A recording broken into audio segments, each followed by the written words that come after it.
오늘 에베소서 3장 4절에서 6절 말씀은 사도 바울이 어떻게 그리스도의 비밀을 알게 되었는지를 이 에베소 교인들에게 알기를 원하였고, 또 왜 바울 사도를 통해서 이 그리스도의 비밀을 드러내셨는지 그 이유에 대해서 설명하고 있는 부분입니다. 그래서 그리스도의 비밀을 우선 먼저 살펴보면, 그리스도의 비밀에는 세 가지 키워드와 그 그리스도의 비밀을 주시는 그 목적에 관한 내용이 있습니다.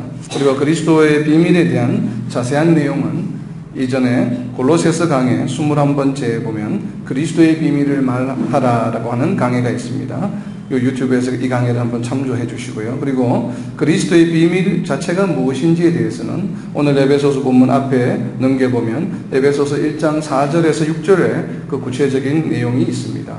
이 에베소서 1장 4절과 6절에 관련된 에베소서 강의를 좀 참조해 주시면 좋겠습니다. 오늘은 자세한 내용은 생략하고 그리스도의 비밀이 무엇인지 세 키워드와 그 목적에 관해서만 다시 한번 정리하면서 살펴보도록 하겠습니다. 먼저 에베소서 1장 4절을 살펴보시면 창세전에 그리스도 안에서 우리를 택하사라고 말씀하고 있습니다. 그리스도의 비밀의 첫 번째 키워드는 바로 택함입니다. 그래서 영어 성경에 보면 chose라고 되어 있죠. 그래서 창세전에 그리스도 안에서 우리를 택하여 주셨다라고 하는 것이 바로 그리스도의 비밀의 첫 번째입니다. 이렇게 창세전에 우리를 택하신 이유를 에베소서 1장 4절 후반부에 설명하고 있습니다. 우리를 창세전에 택해 주신 이유는 무엇입니까? 바로 1장 4절에 보면 우리로 사랑 안에서 그 앞에 거룩하고 흠이 없게 하시려고 택하여 주셨다고 설명하고 있습니다. 우리를 왜 택해 주셨다고요? 나중에 예수님이 다시 오실 때 그 예수님 앞에 섰을 때 우리로 하여금 거룩하고 흠이 없게 해주시기 위해서 창세전에 우리를 택해 주셨다라고 설명하고 있습니다. 두 번째 키워드는 에베소서 1장 5절에 있습니다. 두 번째 키워드는 그 기쁘신 뜻대로 우리를 예정하사의 영어 성경에 보면 predestined라고 되어 있죠. 하나님의 기쁘신 뜻을 따라 우리를 예정하여 주신 것입니다. 무엇이 첫 번째입니까? 창세전에 우리를 선택해 주신 것이 첫 번째요. 그리고 우리를 창세전에 선택해 주셨지만 오늘 이렇게 21세기에 우리를 불러주신 것은 바로 예정이죠. predestined. 그래서 21세기에 지금 우리가 여기에서 함께 예배드리고 있는 우리 각자를 예정해 주셨다라고 말씀하시는 것입니다. 물론 예정에 대해서는 벌써 수백 년 이상 신학자들 사이에 오랜 기간 동안 논쟁을 해오고 있는 소재이기도 합니다. 그러나 어떻든 간에 에베소서 1장 5절에 보면 우리를 예정해 주셨다고 설명하고 있습니다. 세 번째 키워드는 1장 5절 후반부에 있는 내용입니다. 예수 그리스도로 말미암아 자기의 아들들이 되게 하셨으니, 영어 성경에 보면 adopted라고 되어 있습니다. chose, 선택하여 주셨고, predestined, 예정하여 주셨고, 그리고 adopted, 우리를 아들로 삼아 주셨다라고 설명하고 있는 것입니다. 영어의 앞 단어를 이렇게 선택해서 모아놓으면 CPA가 되죠. 그래서 chose, predestined, adopted. 그리스도의 비밀의 세 가지 중요한 요소가 뭡니까? 가장 첫 번째, 창세전에 우리를 선택해 주셨다고 하는 것이고, 두 번째는 예정하여 주셨다고 하는 것이고, 세 번째는 우리를 아들로 삼아 주셨다라고 하는 것입니다. 그렇다면 왜 하나님께서는 우리를 택하시고 예정하시고 아들로 삼아 주셨습니까? 단지 우리의 구원과 영생만을 위한 것입니까? 우리 많은 성도들이 하나님께서 우리를 선택하시고 예정하시고 아들로 삼아주신 이유를 그냥 우리가 예수님이 다시 오실 때 영원한 생명을 누리게 해주시기 위함이라고 생각하는 경우가 너무나도 많습니다. 물론 당연한 이야기죠. 맞는 말씀입니다. 그러나 오늘 에베소서 1장 6절에 보면 중요한 그리스도의 비밀, 어떻게 보면 그리스도의 비밀 가운데 가장 중요한 비밀입니다. 왜냐하면 너무나 많은 성도들이 잘 모르고 있기 때문에 그래요. 오늘 에베소서 1장 6절에 보면 왜 우리를 택하시고 예정하시고 아들로 삼아주셨는지를 그 이유를 설명하고 있습니다. 1장 6절 말씀입니다. 이는 그가 사랑하시는 자 안에서 거저 주시는 바 그의 은혜의 영광을 어떻게 해요? 찬송하게 하려 하는 것이다. 이는 그는 하나님이 사랑하시는 자는 그리스도죠. 그래서 하나님이 그리스도 안에서 거저 주시는 바 그의 그는 누굽니까? 하나님의 은혜의 영광을 우리로 하여금 찬송하게 하려 하는 것이다. 그리스도 비밀의 궁극적인 목적은 무엇입니까? 우리로 하여금 하나님을 찬송하게 하는 것이에요. 하나님을 찬송하게 하는 것이에요. 1장 14절에 다시 한번 설명하고 있습니다. 에베소서 1장 14절입니다. 이는 우리 기업의 보증이 되사 그 얻으신 것을 속량하시고 그의 영광을 찬송하게 하려 하십니다. 역시 6절과 마찬가지로 14절에서도 우리를 구원해 주신 이유가 뭐예요? 성령으로 우리를 인쳐 주신 이유가 뭐라고 말씀하고 있습니까? 하나님의 영광을 우리로 하여금 찬송하게 하려 하심이라 라고 말씀하고 있습니다. 그리스도의 비밀의 가장 궁극적인 비밀은 무엇이라고요? 우리로 하여금 하나님을 찬양하게 하기 위함입니다. 우리는 이것을 반드시 명심해야만 합니다. 그러면 우리는 어떻게 하나님을 찬송하고 찬양해야 되겠습니까? 가장 기본적으로는 오늘 우리가 예배 전에 찬양을 드린 것처럼 날마다 찬양하는 것이 필요하겠죠. 그리고 또 나아가서 찬양한다, 찬송한다는 얘기는 다른 말로 표현하면 무엇입니까? 하나님을 예배하는 것입니다. 그럼 우리는 날마다 어떻게 하나님을 예배해야 될까요?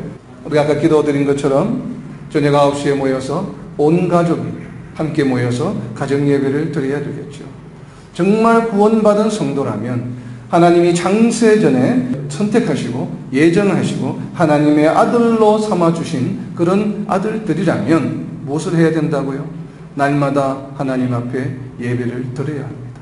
이것은 선택사항도 아니요, 해도 그만 안 해도 그만인 것이 아니라 그리스도 비밀의 가장 중요한 요소이기 때문에 그렇습니다. 이렇게 가정 예배를 드리고 또 찬양을 하고 또 나아가서 우리는 어떻게 하나님을 찬양하고 찬송할 수 있습니까? 세상을 통해서, 세상을 향하여 나아갈 때 우리의 삶을 통하여 하나님을 알지 못하는 사람들로 하여금 하나님께 영광을 돌리게 하는 것입니다. 이것이 바로 찬양의 삶이요, 예배의 삶이라고 로마서 12장 1절에서 말씀하고 있죠. 우리를 신령한 산제물로 드리라라고 바로 하신 말씀입니다. 어떻게 그러면 우리가 삶을 통해서 하나님께 영광을 돌릴 수 있을까요? 이 부분은 뒤에 나오는 에베소서 3장 6절 말씀을 살펴볼 때에 함께 지체라고 하는 요소가 있습니다. 그때 자세하게 나누도록 하겠습니다. 만약 우리가 하나님의 영광을 찬송하지 않는다면 어떻게 될까요? 자, 그리스도의 비밀이 바로 하나님께서 창세전에 우리를 선택하시고 예정하시고 아들로 삼아주시고 이유가 우리로 하여금 하나님을 찬양하게 하기 위함이라고 말씀하셨는데, 그런데 만약 우리가 삶 가운데서, 매일의 삶 가운데서 하나님의 영광을 찬송하지 않는다면 어떻게 될까요? 하나님께서 창세전에 우리를 선택하시고 예정하시고 아들로 삼아주셨는데, 그러한 놀라운 선물을 우리에게 주셨는데 우리가 그 선물을 받고 나서 그냥 잊어버리고 장롱 속에 깊게 넣어놓고 아무것도 하지 않는다면 그러한 선물을 주신 하나님의 심정은 어떠하실까요? 우리는 정말 날마다 우리 자신들에게 이 질문을 던져보아야만 합니다. 그리고 우리 삶을 통해서 정말 이 질문에 대해서 답을 찾아야만 합니다. 우리 BKC의 모든 성도들뿐만 아니라 우리 조국 대한민국에 있는 천만 크리스천들과 이 땅에 있는 모든 성도들이 정말 날마다 하나님을 예배하며 찬양할 수 있기를 예수님의 이름으로 선포합니다. 오늘 본문 3장 4절을 보면 바울이 이 비밀을 깨달았다고 설명하고 있습니다. 그리고 이어 5절 6절에서는 바울 이전의 사람들에게 그리스도의 비밀을 알리지 않으신 이유를 설명하고 있습니다. 우리가 좀 당황스러운 표현인데, 왜 사도 바울은 오늘 3장 5절 말씀에 보면 이제 그의 거룩한 사도들과 선지자들에게 성령으로 나타내신 것 같이 다른 세대에서는 사람의 아들들에게 이 그리스도의 비밀을 알리지 않으시 하셨다고 이야기하고 있을까요? 여기에서 다른 세대라고 하는 것은 바로 바울 사도가 오기 이전의 세대를 말합니다. 그런데 바울 사도가 오기 전, 즉 예수 그리스도께서 이 땅에 오시기 전 세대들에게, 사람들에게 그리스도의 비밀을 알려주지 않았다고 바울은 선포하고 있습니다. 그런데 사도들은 예수님이 오신 이후에 12사도들과 예수님의 제자들을 말하죠.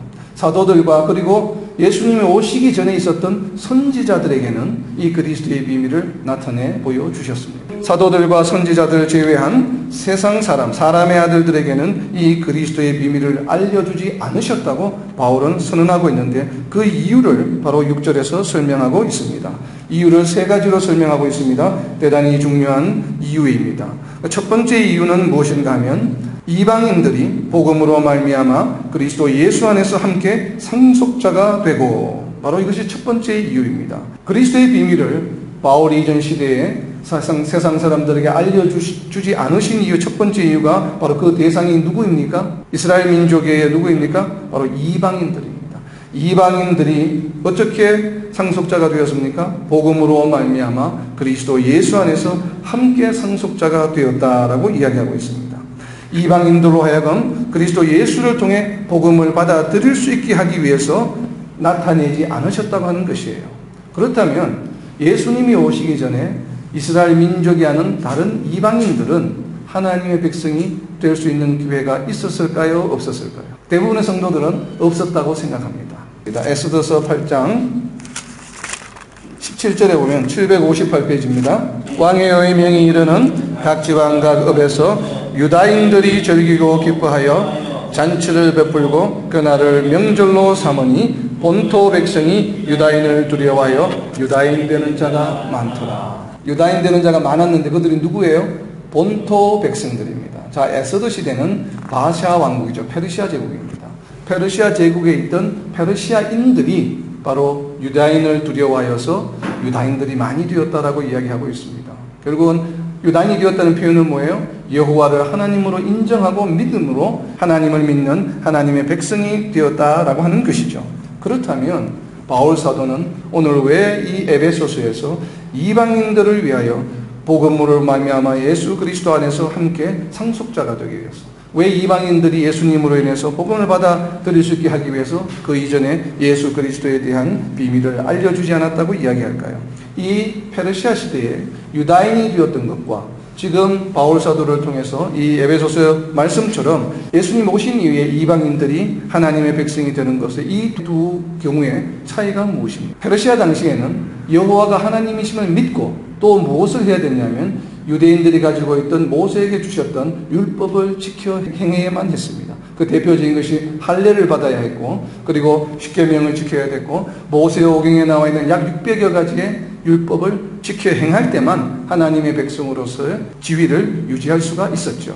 그러나 예수님이 오신 이후에 이방인들이 하나님의 백성이 되는 것은 무엇으로 된다고 이야기하고 있습니까? 오직 예수 그리스도를 믿음으로 백성이 되는 것입니다. 더 이상의 할례가 필요한 것도 아니요 율법이 필요한 것도 아니라고 오늘 본문 말씀에는 이야기하고 있습니다. 그래서 이것을 뭐라고 이야기합니까? 오늘 6절 전반부에 보면 첫 번째 보면 키워드가 함께 상속자가 되고 라고 이야기하고 있습니다. 이 함께 상속자가 되고 라고 하는 의미를 우리는 좀 구체적으로 살펴볼 필요가 있습니다. 이 함께 상속자라고 두 단어로 우리 개역개정에 번역이 되어 있는데 실제 헬라어 원문에는 한 단어로 되어 있습니다. 수크레이라나마스라고 하는 단어인데 이 단어는 공동상속자라고 하는 의미를 가지고 있습니다.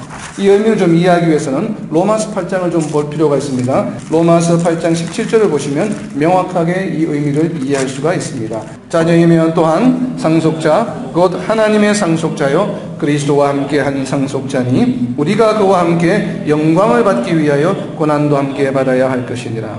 상속자가 세 번 나오죠. 그래서 앞에 나오는 상속자, 자녀이면 또한 상속자, 그리고 곧 하나님의 상속자는 여기에 있는 상속자는 같은 헬라어 단어입니다. 그런데 뒤에 나와 있는 상속자는 다른 단어입니다. 여기에는 몇 개의 단어로 구성되어 있습니까? 함께한 상속자니 세 단어로 번역이 되어 있는데 이 역시나 하나의 헬라어 단어입니다. 그래서 한글로 풀어서 설명하다 보니까 세 단어로 표현해 놓은 것입니다. 앞에 있는 두 개의 상속자와는 다른 단어입니다. 바로 에베소서에서 나왔던 바로 그 단어가 여기에 사용되고 있는 것입니다. 수크레이라나머스라고 하는 단어인데 앞에 나와 있는 이 두 단어는 이 단어에서 앞에 수라고 하는 접두어가 빠진 것이에요. 그래서 이 수라고 하는 헬라어가 함께라는 뜻입니다. 같이 한다는 뜻이에요. 조인한다는 뜻입니다. 그래서 로마서 8장 17절에 보면 뒤에 나와 있는 단어는 그리스도와 공동 상속자가 되었다라고 하는 의미입니다. 그래서 함께 상속자가 되었다 할 때 이 함께는 누구와 함께를 의미합니까? 에베소서 3장 6절에 보면 바로 그리스도와 함께 한다. 즉 이방인들이 예수 그리스도를 믿음으로 인해서 우리는 어떻게 되었어요? 예수님과 함께 상속자가 되었다는 이야기입니다. 바로 이것이 바울이 이전에 세상 사람들에게 그리스도의 비밀을 알려주지 않은 첫 번째 이유입니다. 두 번째 이유는 이방인들이 복음을 통해서 함께 지체가 되었다라고 하는 것입니다. 이방인들이 복음을 통해서 함께 지체가 되게 하기 위해서 그리스도의 비밀을 이전에 알려주지 않았다라고 바울 사도는 설명하고 있습니다. 이 함께 지체라고 하는 것은 대단히 중요한 개념입니다. 우리의 성도 신앙생활에 있어서 너무나도 중요한 것입니다. 이 지체라고 하는 것은 바로 어떤 의미입니까? 우리가 지체라고 하는 얘기를 많이 듣죠. 오늘 본문에 보면 역시나 함께 지체라고 하는 두 단어로 번역되어 있지만 헬라어 본문에는 한 단어로 되어 있습니다. 수소모스라고 하는 한 단어인데 역시나 동일한 헬라어 적도인 수를 쓰고 있습니다. 함께 지체가 된다라고 표현하고 있는데 로마서 12장 5절에 보면 이와 같이 우리 많은 사람이 그리스도 안에서 한 몸이 되어 지체가 되었느니라 라고 이야기하고 있습니다. 로마서 12장 5절에 있는 말씀, 많은 사람이, 여기서 많은 사람은 누구겠습니까? 교회의 성도들을 말하겠죠. 성도들이 그리스도 안에서 한 몸이 되어 지체가 되었느니라. 그럼 이 지체는 어떤 것을 의미합니까? 몸의 지체죠. 몸의 무엇이라고요? 몸의 일부분이 되었다. 몸의 눈과 귀와 코와 또 콩팥과 심장과 손과 발, 바로 이와 같이 우리 몸의 지체가 되었다라고 하는 의미를 가지고 있습니다. 바로 성도들이 모여서 한 몸이 되었다는 의미이죠. 몸이 몇 개입니까? 하나예요, 하나. 한 몸이 되었다고 하는 것이에요. 그렇다면 이 한 몸은 무엇을 말하는 게 누구의 몸입니까? 고린도전서 12장 27절 말씀에 보면 너희는 그리스도의 몸이요 지체의 각 부분이라. 성도가 누구라고요? 그리스도 몸의 지체라고 고린도전서 12장 27절에서 설명하고 있습니다. 성도들이 모여서 그리스도의 몸이 된 것입니다. 그러면 이렇게 그리스도의 몸의 지체가 된 성도들이 모여 있는 것을 무엇이라고 또 다른 단어로 이야기하고 있습니까? 우리가 오늘 본문 말씀으로 돌아오면 에베소서 1장 23절입니다. 교회는 그의 몸이니 만물 안에서 만물을 충만하게 하시는 이의 충만함이라. 자, 교회는 누구의 몸이라고요? 예수 그리스도의 몸이. 예수 그리스도의 몸의 지체가 누구였습니까? 성도들이었죠. 성도들이 모여서 예수 그리스도의 몸을 이루었습니다. 그런데 지금 그 예수 그리스도의 몸을 무엇이라고 표현했습니까? 교회라고 표현하고 있죠. 교회는 그리스도의 몸이니, 결국 바꾸어 말하면 성도들이 모여서 한 몸이 된 것이 바로 무엇입니까? 예수님이자 교회가 된 것이죠. 이제 우리가 살펴보아야 될 것은 교회가 바로 예수 그리스도의 몸이요, 그리고 예수 그리스도 몸에 지체가 된 성도들이 있고, 그렇다면 예를 들어서 한 교회에 100명의 성도들이 있습니다. 그러면 그 100명이 모여있는 교회는 몸이 몇 개예요? 한 몸이죠. 한 몸에 몇 개의 지체가 있는 것입니까? 100명의 지체가 있는 것이죠.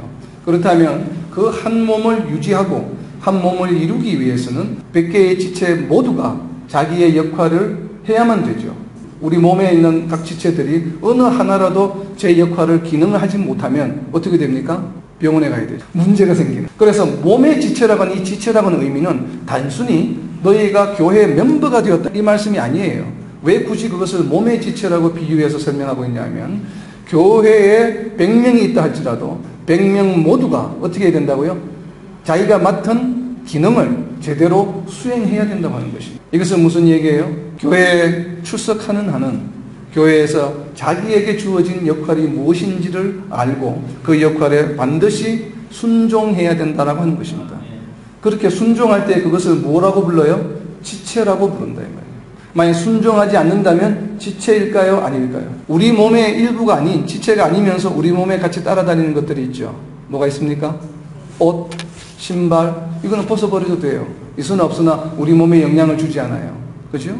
만약에 100명이 모여있는 교회에서 자기가 맡은 기능을 하지 않고 있다면 몸의 지체가 아니죠. 그런데 몸에 있는 것처럼 보이죠. 그러면 그런 분들은 무엇이에요? 몸에 신발이다 이 말이에요. 옷이다 이 말이에요. 마치 교회의 한 몸인 것처럼 보이지만 진정한 예수 그리스도의 몸의 뭐예요? 일부인 지체가 아니라고 하는 얘기입니다. 정말 심각한 이야기입니다.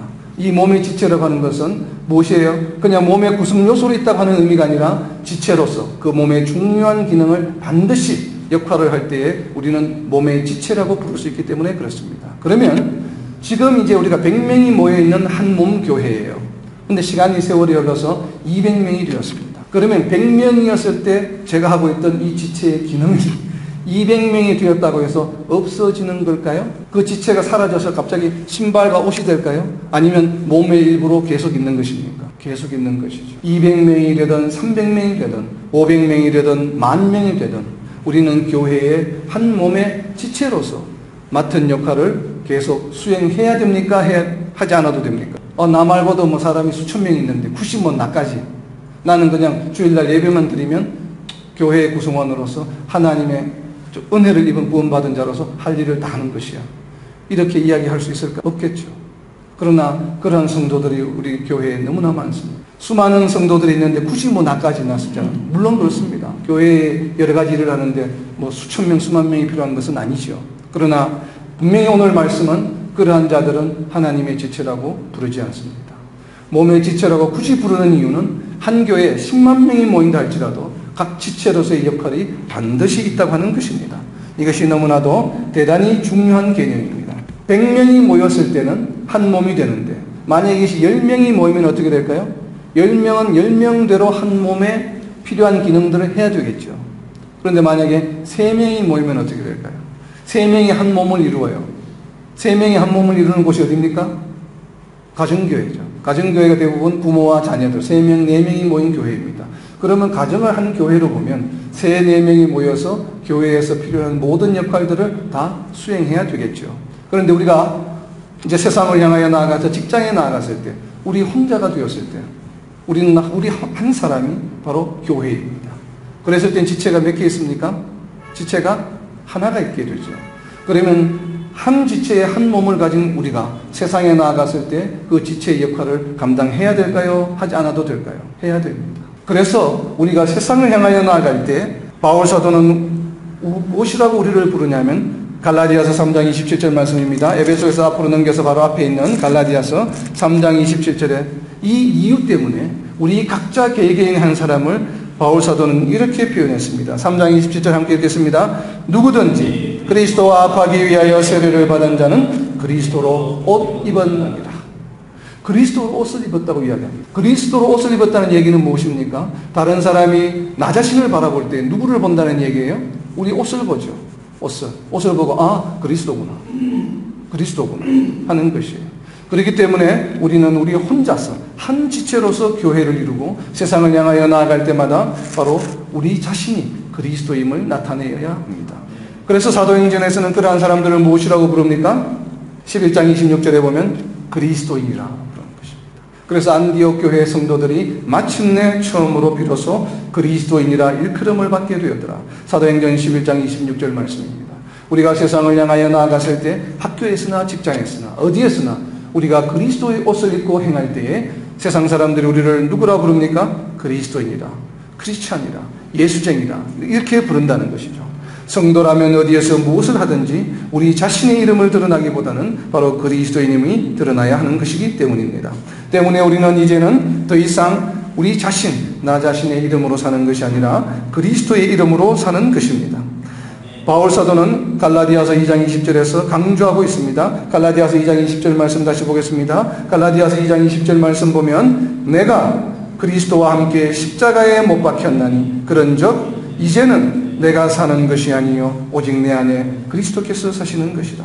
이것이 바로 그리스도로 옷 입었다라고 하는 표현이에요. 그리스도로 옷 입었기 때문에 세상에 나아가서 내가 하는 말과 내가 하는 생각과 내가 하는 행동들을 통해서 내가 지금 그리스도의 옷을 입고 있다는 것을 세상에 만천하에 드러내는 것이 바로 무엇이냐면 이제는 더 이상 내가 사는 것이 아니요 오직 내 안에 그리스도께서 사시는 것이다. 이것이 참된 성도의 삶입니다.